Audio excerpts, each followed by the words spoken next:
Eder. Mech. Pallister. Da Trieste arriva ancora una volta un fatto di cronaca giudiziaria che riguarda il mondo dei locali. Un 46enne, originario della provincia di Napoli ma residente da anni in Friuli Venezia Giulia, è finito di nuovo nei guai in una vicenda che ruota attorno a un ristorante. La finanza, riproponendo il filo di un'indagine avviata anni fa dalla Polizia di Stato, ha disposto la confisca dell'attività.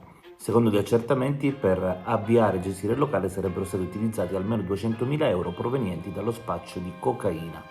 E il punto chiave qui non è soltanto la confisca in sé, ma il profilo che emerge. L'uomo, descritto come vicino ad ambienti campani del crimine organizzato, risulta condannato proprio nel 2021 per associazione a delinquere finalizzata alla produzione e il traffico di sostanze stupefacenti. Oltre al ristorante, ora affidato alla gestione di un amministratore giudiziario, gli è stata confiscata anche un'auto, una Mercedes classe R 320. Nel fascicolo inoltre vengono richiamati molteplici precedenti penali per reati come minaccia, truffa, appropriazione indebita e bancarotta fraudolenta. In base a questo quadro e alla normativa antimafia, gli inquirenti avrebbero ritenuto elevata la pericolosità sociale del soggetto. C'è poi un dettaglio che per chi si occupa di antimafia economica è un campanello classico: la ristorazione come vetrina formalmente pulita. In questa vicenda, infatti, viene indicata la presenza di una cosiddetta testa di legno come rappresentante legale, al posto di un'effettiva riconducibilità al soggetto condannato. Dopo la confisca, il ristorante viene descritto come depurato da influenze criminali e portato avanti anche e soprattutto per tutelare le posizioni lavorative del personale dipendente.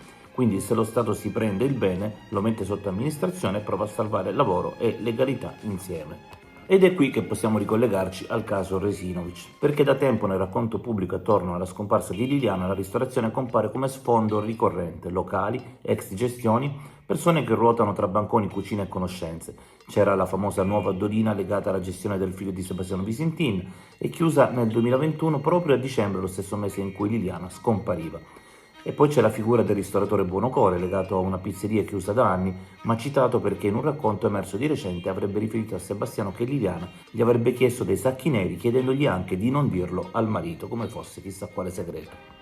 Ora l'operazione della finanza nell'Isontino non dimostra nulla sul caso Resinovic, però aggiunge un tassello di contesto. Ancora una volta, nel nord-est un'attività di ristorazione finisce al centro di dinamiche opache, con soldi illeciti, prestanome e una condanna che cade proprio nel 2021, cioè nello stesso anno che per la vicenda Resinovic è diventato un cratere temporale.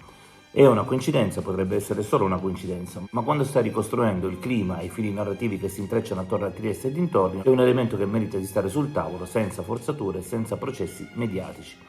E ora passiamo alle note dolenti, perché Claudio Sterpin risulta ricoverato da 2 giorni in ospedale nel reparto di chirurgia dopo aver subito un intervento. Nelle prime ore si era diffusa molta preoccupazione perché si parlava di condizioni serie. Adesso il quadro viene descritto con un discreto ottimismo. La famiglia è in attesa di parlare con il chirurgo che ha effettuato l'operazione per avere un riscontro chiaro sulle condizioni reali e sulla fase di recupero.